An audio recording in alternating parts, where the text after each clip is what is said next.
Welcome to the Stepmom Side with Alicia Crasco, the podcast for stepmoms ready to create the life they want and one they actually have a say in. Here we talk all things stepmom life and just a little bit more. Leave the superficial conversations at the door and get ready for perspective shifts and actionable advice to help you on your way to creating the life you want, one step at a time. Welcome to this week's episode of the Stepmom Side podcast. This conversation is something that I've thought a lot about in, the past month or two.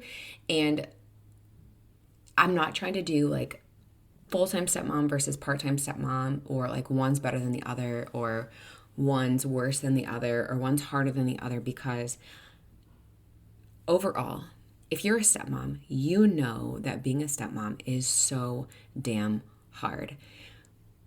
But if you are just dating somebody that's got kids and maybe you aren't completely into the official stepmom role, I just want to give you a heads up on like what you're about to walk into, because your friends might say, hey, you know what? I could never date somebody that's got kids. I would just run.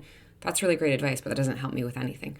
So another caveat I want to say is if you are dating somebody with kids, for all intents and purposes, I'm going to say that you are a stepmom. And there are people that will say, well, you're not a stepmom because you're not officially married. Maybe you don't want to get married. That's really cool too. You are helping somebody else raise their own kids. So we are just going to go with you are a stepmom. And today I'm going to break down, this is not going to encompass everything. I feel like I have to preface everything with like a caveat of like, hey, this doesn't include everything. But we're going to talk a little bit about the differences between a full-time stepmom and a part-time stepmom. And I'm going to start with the part-time stepmom because I feel like that's what most stepmoms are part-time stepmoms. There are full-time stepmoms, but I feel like there are more part-time stepmoms. So the part-time stepmom, can we talk about how hard it is to, build a relationship with a kid that you only see 50% of the time, or you only see every other weekend, or maybe you only see like on holidays, or maybe you only see on summer break, or maybe this schedule is erratic. Maybe it's like 225, 225, 225, or the schedules that I have seen as a stepmom coach like blow my mind, because some of them I'm like, this is not conducive for the kids, let alone the adults in the situation. So let's talk about how hard it is to build a relationship with somebody that you don't even see that often. First of all, let's pretend that you've just met a new colleague. How hard is it going to be for you to build a relationship with them if you don't see them that often? It's going to be pretty damn hard. How often is it going to be for you to build a relationship with your partner's family? Take the stepkids out, with your partner's family if you don't see them that often. It's going to be pretty hard. It's going to be hard for you to build a relationship with anyone if you aren't seeing them that often. Now take into account that these are your stepkids, so your partner's kids. And there's already that stigma of like, you better show up and you better let them know that you love them and you better do all the things or you're terrible. So there's that pressure from day one to like and love these stepkids and treat them like your own. What does that even mean if you don't even have kids of your own? So it's really hard if you're in the early days or early years as a stepmom and you're like, I don't even like these kids. How can I build a relationship with them? Especially if I'm a part-time stepmom. I'm just here to tell you, it is really freaking hard to build a relationship with anyone, including your stepkids. I think it's harder to build a relationship with your stepkids if you don't see them that often. So what I would say to you first, if we were in a coaching session, is let's just take that pressure off of having to like them or having to love them or even wanting to spend all of the time with them or wanting to do all of the things with them. Let's just, at the basic level, let's just get to know them. What do they like? What do they not like? What are they interested in? What are things that they like to do? What are games that they like to play? I feel like shoulder-to-shoulder activities are better rather than if we're sitting here face-to-face trying to have a conversation about, so what do you like? And I am an expert at like interrogation level questions. Like I can rapid fire questions with the best of them. Like even my husband would be like, hey, I actually feel like you're interrogating me when you talk to me. And I don't really like that. Like it's a little scary. I'm like, oh, well, I just want to get to know you. And he's like, yeah, well, but not like that though. So shoulder to shoulder, like you guys are doing something. Maybe you're driving together. This is a really great time to have a conversation with your stepkid or stepkids about anything. And especially if it's a touchy conversation. Now, don't get in a car with them and every single time ask them like a controversial question or ask them prying questions or whatever the case may be, because they're never going to want to get in a car with you. But if it comes up naturally, do that. Shoulder to shoulder, you're washing dishes, maybe you're making dinner together, maybe we're playing games, maybe you're watching them like play a video game. If it's something that's super intense, like you can just not ask them like controversial questions, but ask them, tell me about your game, or like, can you narrate what you're doing? And I'm just going to say, building that relationship is going to be so incredibly awkward because you don't know them, they don't know you, and you're trying, and they feel like they need to take the lead from you as the adult, but honestly, like you should be taking the lead from them as a kid. So all that to say, if you're working on building a relationship with your stepkid, or if you don't have a relationship, or if you don't have a connection with them, it's really, really hard. Give yourself a little bit of grace. So let's talk next about transition days. Everyone's favorite, right? Transition days are so hard because they've been living at a different house for however long they've been there. And that other house has whatever rules they have. And that other house has been letting them do whatever it is that they've been letting them do, good or bad, right? Good or bad. And now they're at your house. And there's probably a good chance that you have different rules at your house. There's probably a good chance that you have different expectations at your house. There's probably a good chance that whatever they were or were not allowed to get away with at the other house, they are or are not allowed to get away with at your house. Maybe you have different technology rules. Maybe you have different food expectations as far as like what people are eating, like whatever their diet looks like. And I mean diet as in like food that's going into your body, not diet like I'm on a diet because I'm trying to lose weight. Not like that. Maybe you have different settings for your TV and like what they can or can't watch.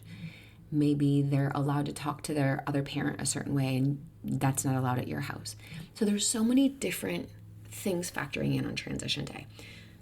So transition day, if that for you is really hard, let me just tell you this. If transition day is hard for you, please, for everything that you stand for, stop going, stop being around, stop, like take yourself out of the situation. Because here's what's going to happen. If you're anything like me, you are probably a bundle of nerves. You are probably walking on eggshells. Your anxiety is probably through the roof. You're probably irritable. You're like the energy that's coming from you is probably palpable. Like, I cannot wait. I'm already counting down for you guys to leave. Like, oh, I don't know what's going to happen. Like, everything is everything, and everything is overwhelming. And that is not helpful in any situation. And honestly, like your partner's probably feeling the same way. You've probably rage screamed at your partner about this. Guilty as charged. You probably have been fighting about it. You probably picked out a fight that morning with your partner about something stupid because you are feeling all sorts of ways. It's not worth the turmoil in your relationship, but also it's not worth the turmoil in your own body. Like it's not worth your mental sanity to be around in a situation like this, knowing what it's going to be like. So here's what I'm going to tell you. Here's what I'm going to recommend to you. I didn't expect this podcast to have like a bunch of like actionable tips, but that's just me. Like I can't take like my coaching hat off. But if transition days are really hard for you, they are really hard for your partner. They are really excited about seeing the kids, but they're not excited about the behavior that you're going to have. Whereas you are not excited about the kids coming over, but you're excited about having time with your partner, but you're not going to have time with your partner because now the kids are there. And that's a whole nother conundrum that we can talk about in a bit. So to get back to what you should be doing if transition days are hard to you, I know you're like, Alicia, get to the point. Go somewhere else and do something different. That's not letting the kids win. So if you think, well, if I leave my house or if I'm not there, I'm letting the kids win. Okay, I'm going to stop you right there because we're not doing that. Like that mentality also doesn't help you. That mentality also doesn't serve you. That's not why we're doing this. It's not a competition. We are not competing with the kids for your partner's attention. Does it feel like that at times? Hell yes. I am here to tell you that it does, because it's like, oh, when the kids show up, your partner is drawn to like engage and interact with them because they've been missing them. They haven't seen them for however long, right? But you're like, hey, I'm still here. Like, what about me? Like, don't I matter? Where you feel like a toy that's been like thrown off to the side and you're just there. Like, you're like the old toy, like no one cares. So go do something different. Go for a walk, go for a run, go run errands, you obviously can tell like what my like go-to coping mechanisms are. Like I go for a walk, or I go for a run, or I work out, or I go see a friend, I run errands, I go to a coffee shop. I do something that I want to do. And here's another piece of that. If you are going to choose to go and do something else instead of staying there for transition day, what you can't do, or for like a few hours on transition day, what you can't do is go and do whatever it is that you're going to go and do, but then be pissed off the entire time. Like, oh, here we go. Like, oh, I'm sure they're having fun, or I'm sure, the other house said this, or the other house said that. We're not doing that. We're not doing that. Like, let me just stop you now. We're not going to do that either. And if you find yourself spiraling and doing all of those things, here's what I tell stepmoms that I coach. Set a timer on your watch, on your phone, in your car, like wherever you set timers. Set that timer for 30 minutes. Be pissed for 30 minutes. Set it for 20 minutes. Set it for 10 minutes. The timer amount will get lower and lower the better you get at this technique. I've used it, I don't even know how many times. So if you're going to be mad about it, you're allowed to be mad. You're allowed to be upset. You're allowed to be anxious. You're allowed to be overwhelmed. You're allowed to be all of the emotions that you're experiencing. All of those emotions are completely valid. Trust me, I've had them too. But you can't stay there. You can't stay in those emotions because it doesn't help you. It doesn't matter what happens to your partner. It doesn't matter what happens to the kid. It doesn't matter what happens to the other house. It doesn't matter what happens to anyone else. Let's talk about you. It doesn't help you, right? Like, you don't want to be spiraling. You don't want to be pissed off. You don't want to have the other house running around rent-free in your head, right? That's why you're here. That's why you're listening to this podcast. That's why you're Googling stepmom help. That's why you're joining the stepmom side community that I have. That's why you are getting help with your role as a stepmom. You don't want to be consumed with all of the things of being a stepmom. So set a timer. Be mad. Yell, scream, whatever it is that you do when you're mad for that amount of time. And then we've got to change our scenery. Changing your scenery is the key point here. If you're out running errands and this happens, go to a different store. Whatever it may be. So yeah, don't be there for transition days. And then you can come back and then you can fake being excited for however long. And oh my gosh, how was your week? What'd you guys do? What's going on? Because now the kids have had time with their parent to be, oh my gosh, I missed you so much. Or, for their parent to be like, oh, I'm so happy you're here. I'm so excited. And meanwhile, maybe you're throwing up in your mouth just a little bit. Like, can I be honest with you? Maybe when you see your stepkids fawning all over your partner, or your partner fawning all over their kids, you're like, ugh, gag me with a spoon. Like, I don't want to watch this. Yes, I just said that. I'm going there because I have felt the same way. And maybe your partner interacts with them differently, that you're just like, they're not babies anymore. Or like, come on, like, let's get with it. But you don't have to be there for that if you're gone for a little while in transition days.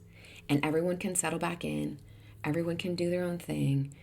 And then you can come back and maybe you're bringing like a snack or snacks that like the kids really like. And so then they're excited to see you. They're like, oh my gosh, Alicia, thank you so much for grabbing blah, blah, blah, blah, blah. That is a great way for you to come back in. Another way to circumvent all the weirdness on transition days or a couple different ways. Maybe on transition day, you guys always have the same dinner. Maybe you always have tacos. Maybe you always have spaghetti. Maybe you always get Chinese food. Maybe you always order out. Whatever it is, have a routine for that day. Maybe that night you guys watch a movie and you make popcorn, but then you put candy in your popcorn, or you dress it up, or whatever the case may be, whatever that looks like to you guys. Maybe you play board games. Maybe whatever that looks like to you, like, your family better than I do. But take my suggestions, run with them, and make them your own. But you don't have to be there on transition day right when the kids show up. And same thing leaving. You don't have to be there when the kids are leaving, because sometimes the exact same thing happens. Maybe there's tears, I'm going to miss you so much on both sides, your partner and the kids, or whatever that looks like. And depending if it's like a holiday break or whatever, but you don't have to be there for the transition either. You can say your goodbyes or see you next week or see you whenever it is that you're going to see them and be done with it, and then go and do your own thing. That also allows for the kids to have one-on-one time with their parent without you around. And that's a hot topic too. Another thing about being a part-time stepmom is it's harder to find where you fit in. It's like we discussed, like you're only there part of the time. So you're like, well, do I say something? Do I not say something?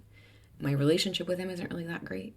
Like, what can I or can't I say? And what do I do? Like, where do I fit in? So it's that much harder. So if it takes you, let's say you're with somebody, you're like with that colleague that we had talked about, like you work with them every single day for 6 months. You probably have a pretty good idea of like what your relationship is look like. But if you see them sporadically, it's going to take you that much longer. It's going to take you longer than 6 months to figure out where you fit in, like how your dynamic is in your relationship. And it makes it so much harder.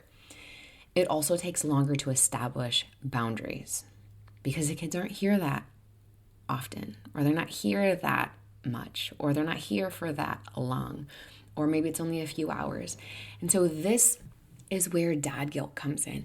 And this makes it really hard because maybe your partner's like, oh, they're only here for a few hours out of the week, or they're only here for a few days. I don't want to be, nagging them about chores or things that they have to do or whatever the case may be because they're not here that often. Or maybe your partner thinks that the kids walk on water and they don't do anything wrong ever, and they don't want to discipline them because what if the other house finds out, or what if they upset their kid and the kid goes back to the other house and said, my stepmom and my parent were mad to me, or my dad was mad at me, and they were being mean at me because they were disciplining me, right? Well, what does that look like? It makes them, they already feel like less than as a parent. And then now if their kid is going back and being honest and saying, hey, this happened, or probably they're not saying this happened, they're probably just saying, I got yelled at. Well, let's talk about like, why did you get yelled at? Like, or whatever your discipline looks like, right? Or why were you in trouble? But that doesn't typically happen. It's typically, oh, they yelled at me because I got in trouble for this, or whatever, I got in trouble for that. And the other house is probably going to blow up your phone, or there's going to be some sort of a falling out about it, rather if you don't have that great of a relationship with the other house, rather than having a conversation about it.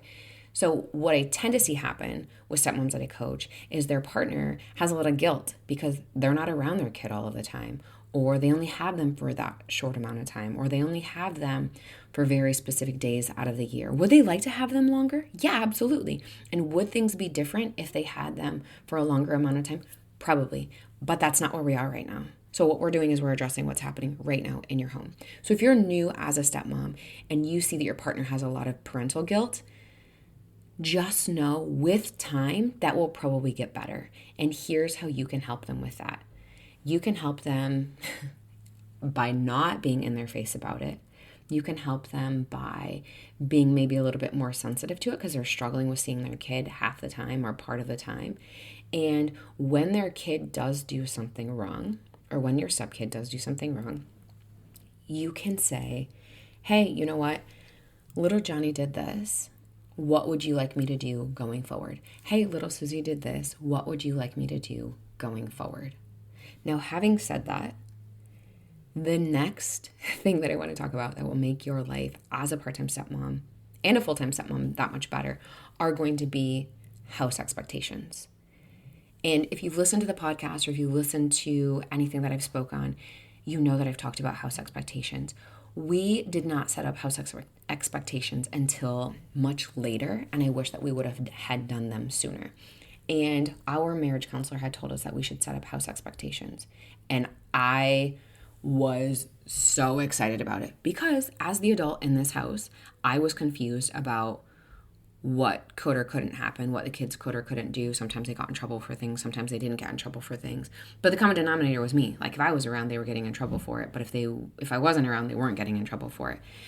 And so I'm like, I'm the adult in the situation and I'm really confused. So when she said to us, hey, I think that you guys would really benefit from house expectations. Listen, when I tell you that I was on board, I was like, yes. As soon as she said that, I had like 8,000 things that I was ready to like set expectations up for. And it's almost like she could read my mind. And she said, okay, I'm just going to tell you guys, less is more. If you've got a ton of expectations, it's going to be really hard. So you want to do less. Less is more. And get buy-in from the kids. I was like, oh, no, we're not doing that. This is going to be run like a dictatorship. I am very black and white. I have always done things my way. Everyone is going to bend to my rules, and I'm going to do this. Yeah, that doesn't go very well, like as a stepmom. So having house expectations. Now, the thing with house expectations is everyone in your house follows them, including you and your partner. So these house expectations are not just for the kids. They're for you as well. So less is more. So expectations that we had were, we're honest and trustworthy. We clean up our mess. We clean up after ourselves. We take care of our things. So those two, like, we're separate, but like all of those things went together. Like, I'm honest, I'm trustworthy. Those all went together. I take care of my things. I pick up my messes. Those go together. I apologize when I need to apologize. So those are just a few examples. But then we had to add in, the more you know, right, as a stepmom, then we had to add in things about technology, or when the kids could drive, like, what about curfew? So technology, like, hey, I think that the kids should have X amount of screen time. So my partner and I came up with, or my husband and I came up with, hey, this is what we think screen time should be, like how much screen time they should have in a day. And this is what we think the curfew should be. This is what we think about whatever it is. And then we had a family meeting that I thought that I was just going to puke at because I was so unbelievably nervous. And if I would have put my arms up, you would have seen me sweating profusely. To paint a graphic image for you, that's how nervous I was. But then we sat down with the kids. So we already had what we thought we wanted. So now we sit down with the kids and we ask them. So this is where we get the buy-in, right? So we've already got an idea. Like, hey, what do you think curfew should be? And so we're like, they say whatever time it is that they say. And we're like, oh, well, we think it should be this time, which was actually later than what they said. Okay, well, let's compromise. Like, we'll meet in the middle. Or, hey, I think that we should have this much screen time, which actually was way less than we said. And so then we made a compromise. So it's all about compromising, right? And you want to make sure that this is something that you can abide by. So if you're saying, we're not doing phones at the dinner table. We don't in our house, but we don't do phones at the dinner table. Make sure that you're following that too. Make sure that you are doing whatever it is. Now, granted, curfew is a different story. If you want to stay out later, stay out later. Like, you are the adult in the situation. You do get to make some sort of decisions on your own. So that's why I think house expectations are better. We went with house expectations as opposed to rules because if we were to work together in a job environment and they said, hey, here are the rules of how things need to be done. I don't know about you, but I'm kind of a rebel, so I'm going to be like, those rules are guidelines, watch this. But if they're like, hey, these are our expectations, I'm going to be like, okay, so this is what you expect of me. Okay, let me make sure that I live up to the expectations that you have of me. Just like a little like psychology thing, just something a little bit different. Another thing about being a part-time stepmom is it takes that much longer to feel like you are a blended family. There's the statistic of, I don't even know where this is from. Like, I've heard it so many times for over the years of it takes 5 to 7 years to feel like you're a blended family. Let me tell you that is 100% true. And if you have been together for longer than 5 years or shorter than 5 years and you feel like you are a blended family and like everything flows, I love that for you. Like, let me just go ahead and clap you up. Like, that is amazing because it took us forever. Like I said, there were a lot of things that we did not do well in the beginning, and it took a lot longer to feel like we were a blended family. And that's hard, like as a part-time stepmom, because again, it goes back to you don't know where you fit in. Like, you feel like an outsider. You feel like it's your partner and the kid or kids, versus you. And it's just like, where do I fit into this dynamic, and what in the heck is happening? And when you're part-time, there's a lot more back and forth between the house. I know I touched on transition days, but there's also a lot more communication between the other house. So you're going to get blindsided by phone calls or text messages or emails, or if you use Our Family Wizard, like those kinds of things. Or if you use a different app, like that's court ordered, there's a chance that you're going to have a lot more communication with the other house on days that you don't have the kids, which means that there's a good chance that there are going to be kid-free times that are going to be completely sabotaged for you and your partner because of something that came up with the kids, or you guys are out on a dinner date, or you guys are out for your anniversary, or you guys are out, just having a good time together. You're out with friends, and then all of a sudden you both, or maybe one of you, gets a phone call or a text or an email or whatever, and bam, a bombshell has been dropped. And you're like, we don't even have the kids. And then now you're in a fight about however you're going to handle the situation. And maybe it can wait until the next morning. But then you both are, wrapped around the axle about it, and it's living rent free in both of your heads. But then also you don't want to say anything because you don't want to start World War III about something that's going on that doesn't even pertain to what's happening right now with where you are. So the communication between your house and the other house is going to be a lot more chances than not if you are a part-time stepmom. Speaking of the other house, you have to run your schedule by the other house. If you and your partner want to go on vacation, it feels almost like an invasion of privacy to be like, hey, we would like to go on vacation on X amount of dates, or from this date to that date. Can you keep the kids? And it's almost like, hey, you know what? We are going to go on vacation at this place, at this hotel, on these dates. Can you keep the kids? Listen, it doesn't have to be that. You can just say, hey, we're going to be out of town, or we've got something planned on the dates that we're supposed to have the kids. Can you guys keep them? And there is so much pressure. There's so much anxiety. There's so much stress about running your schedule by the other house. And there's a good chance that if you're listening to this, you don't have kids of your own, you're very career driven. You've always, sacrificed things for your career. And now, and you've run your life the way that you've wanted to run it. And then now you have to run your life by a schedule that you didn't dictate, or that you didn't even get any say in. So it's being dictated for you. And that doesn't feel good. And then now you have to run your vacation schedules by your partner's ex. What? And possibly that's somebody that makes your life a living hell. And the last thing you want to do is be communicating with this person or giving them personal details about your life. Totally relatable. I totally understand that. And those feelings are completely valid. So those are just a few things as far as like a part-time stepmom and how hard it was. A few things, apparently words are hard today, a few things about being a part-time stepmom that are really hard.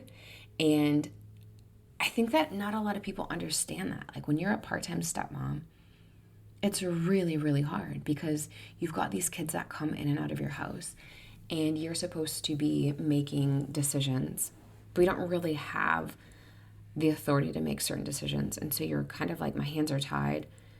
Basically, whatever goes is whatever goes. And if you're struggling with being a part-time stepmom, I've been both a part-time and a full-time stepmom.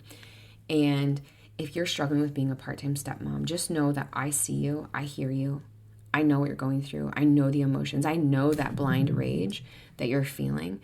And if you ever want to chat about it, send me a message on Instagram. If you ever want support when you need support, please join the Stepmom Side community. That's where you're going to connect with other stepmoms. You're going to connect with me. You're going to get other real life advice. You're going to get real life experiences that other stepmoms have gone through. Just know that you're not alone in this. Being a stepmom is really freaking hard. Oh, one more thing that is a benefit of being a part-time stepmom. And you know what? Before I say this, I'm probably going to get a lot of flack about this. But being a part-time stepmom means you only have the kids part of the time. And if things are contentious, sometimes, yes, I'm going to say this, it is very relieving to not have the kids and to be able to just have that time with your partner and be able to travel or, go out whenever you want to go out or do whatever it is that you want to do. Have sex whenever you want to have sex. Do whatever it is that you want to do. Sometimes it is nice to just have the kids part of the time. It's like you have a built-in babysitter. And that is really nice because you get a break if you are or were single with no kids prior to this relationship. And then all of a sudden you're finding out really fast like how hard having kids is. It's a lot, and it's chaotic, and it's noisy, and it's messy, and it's crazy. And so then Sometimes you live for the days when the kids aren't there because you struggle when they are there. I see that and I hear that and I feel that too. So let's move on to if you are a full-time stepmom. We'll start with just the opposite. So there really isn't a break. You are doing all of the things. You're doing pickup, drop off. And granted, you're going to be doing those things like as a part-time stepmom, but with a full-time stepmom, your house, whether it's you or your partner, you are the one, you guys, I should say, you guys are the ones doing all of those things. Pick up, drop off, sports, navigating like school curricular, extracurricular activities, all of the things. And there isn't a break. Maybe you're the full-time stepmom and their other house has the kids maybe every other weekend, or maybe they've only got them on breaks, or maybe they don't ever have them and maybe they're not in the picture. Maybe their other parent has passed away. Now everything falls on you. And if you are a stepmom to kids that their parent has passed away, I just want to send out so much love to you for two reasons. One, because that parent has now become a saint. They've become a martyr. They're not a martyr, but they've become a saint and they can do no wrong. And they're perfect in the kids' eyes, regardless of what kind of parent they actually were. That kid is going to picture or view the parent that has passed away as perfect. So that's number one. Number two, trying to live up to that expectation of being that saint or being that perfect person is impossible. Please don't try to do it. But also know that you can build your own relationship with your stepkid and you can have a special relationship that's different than their relationship. Why? Because you are the only one in the world in your role and your position with this kid. So it's hard because now this person, this child thinks that that parent is perfect, is a saint, has them on a pedestal. And then two, everything is falling on you, but you're never going to live up to any of the expectations that they've got of that parent. Be mindful of that. Give yourself some grace. You don't need to compete. It's impossible. It's literally impossible. So going back to being a full-time stepmom, you're doing all of the things and there is absolutely no break. And then there's less dad guilt, since I touched on this in the part-time stepmom. There's less dad guilt, but that dad guilt is still going to be there. Maybe they don't want to get a sitter, like in the part-time stepmom, like they probably don't want to get a sitter that often when they've got your stepkids because they don't see them that much anyway. But as a full-time stepmom, there's probably going to be less dad guilt, since I'm not saying there's not going to be any, or there's not going to be none, but there is probably going to be a chance that there's less dad guilt because they've got their kids here the whole time. They can see them whenever they want. They can be involved in all of the things that they want. They're not competing with the other house to be a better parent or feel like they're a better parent, or everything's not being repeated back to the other house. There's probably going to be a little less dad guilt. So maybe you feel like you can't make decisions, but you have all of the responsibilities to make those decisions. I think that part is really hard as a full-time stepmom, and especially if you solo parent for part of the week like I do. Maybe you feel like you can't make certain decisions, or maybe you feel like, it's not worth it. I don't want to fight with my stepkid, or maybe you are taking society's view of a stepmom to heart and you're like, I'm just the stepmom. I'm out. I'm not doing this. I'm not going to do anything. I'm just going to shut up and color. I'm just not going to do anything. Okay. Well, that's great that you've made that decision. That's great that you've decided I'm just going to not do any of this. How does that feel? How is that making you feel? Do you feel great not doing that? And if you do, that's awesome. I love that for you. But are you doing that and it sucks? Are you doing it and you're frustrated still? Are you doing it and you're still pissed? You're still frustrated? You're still overwhelmed? You're still annoyed? You're still irritable? You're still walking on eggshells? Then it's not working. Let me just help you. It's not working then. It's really hard to be a disengaged full-time stepmom. It's really hard unless you can get to the point where you're like, no, okay, I'm not doing this because I'm not going to engage on forcing my stepkids to do their chores or nagging them, air quotes, to do whatever it is that they need to do because it's not worth it for me. Maybe it makes me crazy. Maybe I, get spun around the ceiling fan. I'm not even like spun around an axle. Like I'm like on the ceiling, or as my husband would say, like spin myself into the ceiling because I am an expert at that. Like I'm a hothead, 100% for sure. I should say recovering hothead. But it's really hard to watch things happen that you're not okay with. Let's say that you are, and I've talked about this on the podcast before, but let's say that you're a super neat freak or you like perfect lines when you vacuum, like me. That's my thing. And maybe the kids don't vacuum like that, or maybe the kids don't do the dishes the way that you want them, or maybe they don't clean the room the way that you want them to do it. There are certain times that you've got to, and this goes with a part-time stepmom too, there are certain times that you've got to manage your expectations. And when you have high expectations, let me just help you and say that you will be severely disappointed as a stepmom. I was. And I created so much chaos around it because I was not willing to let that go. Please remember that these kids are just that, kids.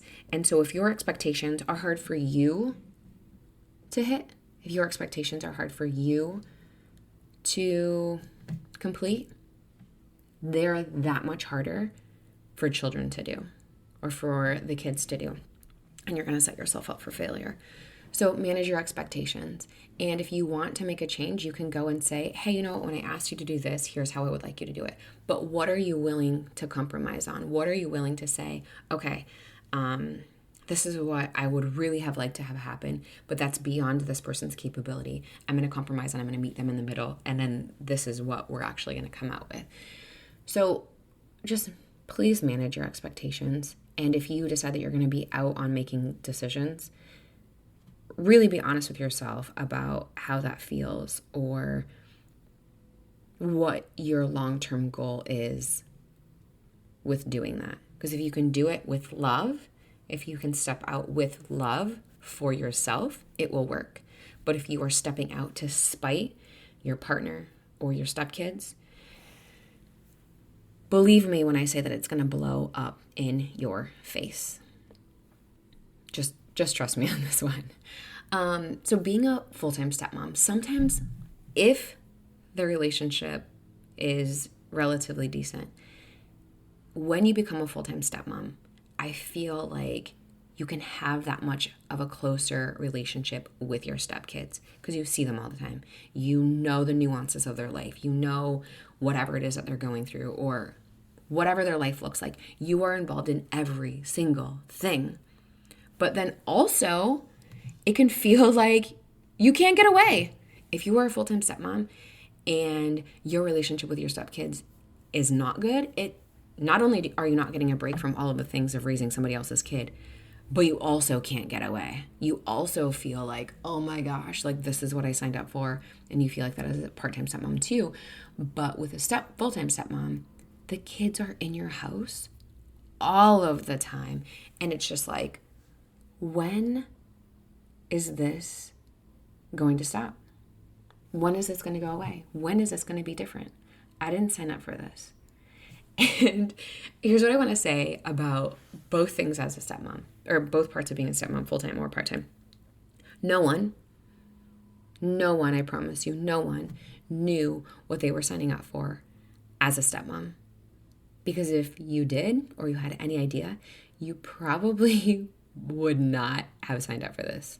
Knowing what you know now, or going through what you're going through now, if it's really, really hard, you probably would not have signed up for that, or signed up for this. In my early years as a stepmom, there was no way that I would have signed up for this role, knowing what I knew then. But knowing what I know now, like knowing what my relationship is like now with my husband and with my stepkids, I would do it again. But you don't know what you're signing up for. And not being able to get away when you're struggling is really, really hard. And another part of being a full-time stepmom is you're on the hook for everything. You're on the hook for all the extracurricular stuff, the cooking, the cleaning, the discipline, the instilling morals and values and all of the things, all of the good things into stepkids. And please know that if you make one mistake, everyone is going to know. And there is nothing like having to live with that pressure 24/7. I will give you a little, this is kind of funny. And it's a true story, but like the outcome of it, like the story that I made up for myself was not true. So my stepson moved in full time. My daughter was like 4.5 months old. And I felt like he played football. And I felt like everyone, you included, was watching to make sure that I failed. Everyone. I felt like everyone was. Everyone was thinking, oh, Alicia's a brand new mom. Like, she doesn't even know how to be a parent, because that's what I had been told for years. Like, oh, you're not even a mom. Like, you don't even know what to do, right? So you've got you've got your own inner monologue that typically is the voices of other people. That's why it's important to speak kindly to yourself. But I felt like everyone was watching just to see how spectacularly I failed. So I made sure before my stepson moved in full time that I had taken the time, 2 full days, to make 31 crock-pot meals, like assemble them, put them in gallon-sized freezer bags, freeze them, because like I said, he was just starting football practice and games and all of that. So, and my husband's gone half the week, so it was literally impossible for me to have a newborn, get him to and from school, practice, and get him picked up from practice, and have dinner on the table at a decent hour. That is not happening. I will just say right now, that is not happening. So I made a ton of crock-pot meals, and I was like, I'm going to make 31 of them. I made it through 15 of them, and I was like, oh, this is a lot of work. And my husband's like, I think you bit off more than you could chew. He was right, but I was not about to admit that. I was like, no, I'm good. I can do this, as I'm like dreading it. Like, it was so terrible. But it totally worked out. So I made all of these meals. And so what I could do was, late morning, early afternoon, put them on. So then by the time that I got him from football practice and got home, we could eat at 5:45, 6 p.m. at night. And it was one pot that I had to clean up. I didn't have a boatload of dishes to do because I also didn't have time for that. Like, I had to do bedtime for her. Oh, and then to top it off, I was tutoring my stepson for 3 hours at least every single night. So we were working on math, or we were working on English, or we were working on science, or whatever the case may be. So I had my plate full, but I'm super organized. I'm one of those people that's like, okay, we're gonna make these meals, because otherwise we would have been having chips and salsa for dinner, cheese and crackers, like anything super simple. We would have had cereal for dinner. We would have breakfast for dinner, like sandwiches, whatever. But I didn't want to do that. I felt this innate pressure to be the mom and make sure that you had home-cooked meals and never feed them fast food. And part of it was like my own story. And if you've been here, like my parents are divorced. They got divorced when I was 2. My mom was a single mom and always worked. And at night, she wasn't home. We had a babysitter until like I was old enough, or my older sister and I were old enough to like watch ourselves and our younger sister. So I wanted for him and my daughter what I didn't have when I was a kid, right? So my own story is like coming up. And I'm like, I want him to have home-cooked meals. But like, at what cost, right? And so I spent 2 whole days to like do these crazy meals. And just so he had them. That was important to me, but I also felt like I was under the microscope for everyone else. And now looking back, maybe at the time I was, but now looking back, I'm like, I shouldn't have cared so much. Like, I had just had a baby like 4 months prior. Like, what in the hell? Like, it was insane. Like, looking back, like taking on my stepson full time was insane, especially with a newborn. I would never go back and change that, though. Like, I love how our relationship has turned out. We're super close. I'm super incredibly proud of him. He's just an amazing, I almost said kid. He's an amazing kid. He's not a kid anymore. He's an adult. Like, he just turned 20. But he's an amazing man. Like, I'm just unbelievably proud of him. But if you're a full-time stepmom and you feel like you can't get away, or you feel like you are under all of the pressures, or you feel like you're under a microscope, or you're on stage and everyone's watching just to see if you fail, I get it. I understand. I've been there. And if you're a part-time stepmom and you're counting the minutes until your stepkids leave to go back to the other house, I get that too. I've also been there. Or if you're like, this is the last year that the kids are in the house and they're about to move out, and I'm counting the days until they move out, I get that. I've also been there. But if you are a stepmom, more chances than not you are because you're listening to this podcast, let me know, are you a full-time stepmom? Are you a part-time stepmom? Like, what part of this resonates with you, or what part do you think that I skipped out and like I should do, like add to like the next podcast episode that I do about this? So send me a message on Instagram. I'm just at Alicia Crosco, and say, hey, you know what? I listened to your podcast episode number 15, full-time stepmom, part-time stepmom. I am a full-time stepmom to 8-year-old boy, 7-year-old girl, or I'm a part-time stepmom to a 10-year-old boy, 15-year-old girl, whatever the case may be. Tell me, I want to know your story. Like, I love connecting with stepmoms. I'm always in my DMs. Even if I haven't posted something, I'm always in the DMs. But yeah, I look forward to chatting with you next week.